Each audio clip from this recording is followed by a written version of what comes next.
आज मैं हिंदी लिटरेचर में कविता पढ़ाऊंगी।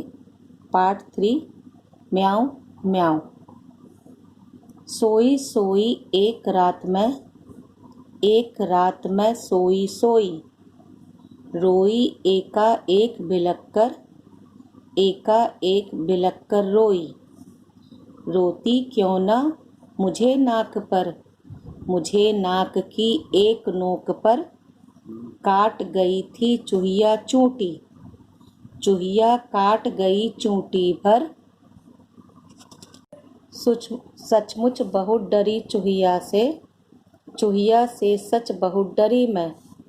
खड़ी देखकर चूहिया को मैं लगी कांपने घड़ी घड़ी मैं। सूझा तभी बहाना मुझको सूझा एक बहाना। जरा डराना चूहिया को भी जरा डराना। कैसे भला डराऊं। धीरे से मैं बोली म्याऊं म्याऊं म्याऊं म्याऊं म्याऊं।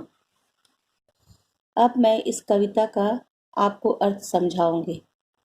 सोई सोई एक रात में सोई सोई, रोई एका एक बिलक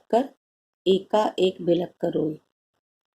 लड़की कह रही है कि एक रात को मैं सोई हुई थी और सोते सोते अचानक मैं जग गई और जोर से रोने लगी। अब लड़की क्यों रो रही थी, इसका कारण जानिए। रोती क्यों ना मुझे नाक की एक नोक पर काट गई थी चूहिया चूंटी। चूहिया काट गई चूंटी भर। लड़की कह रही है कि मेरे नाक पर एक चूहिया आकर चोटी काट ली थी, इसलिए मैं जागकर जोर से रोने लगी थी।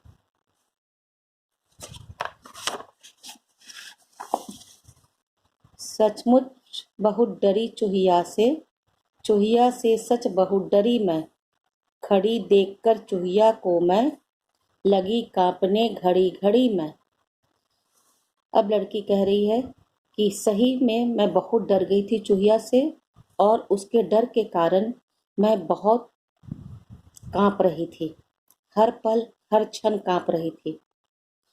बच्चों, आप जानते होंगे कभी ठंडी के मौसम में आप लोग जब स्वेटर नहीं पहनते हैं तो ठंड के कारण बहुत कांपने लगते हैं, या जाड़े के मौसम में कभी भी ठंडे पानी से नहाने के कारण भी लोग कांपने लगते हैं।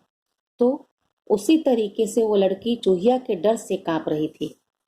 सूझा तभी बहाना मुझको सूझा एक बहाना। जरा डराना चूहिया को भी जरा डराना। तभी लड़की ने अपने धैर्य से काम लिया और उसने मन में एक विचार किया और सोचा कि चूहिया को भी मुझे डराना चाहिए।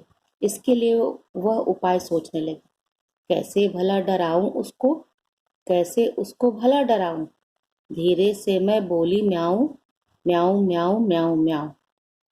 फिर लड़की ने जो उपाय सोचा था कि अब मैं चूहिया को डराऊंगी, तो उसने बिल्ली की आवाज निकाली, बोली म्याऊं म्याऊं म्याऊं। बच्चों, बिल्ली से चूहिया जो है डरती है, तो लड़की ने ये उपाय निकाला था। तो हमें कभी भी संकट के समय में धैर्य से काम लेना चाहिए, अपने धैर्य को नहीं खोना चाहिए और अपने संकट का सामना करने के लिए एक उपाय सोचना चाहिए। धन्यवाद।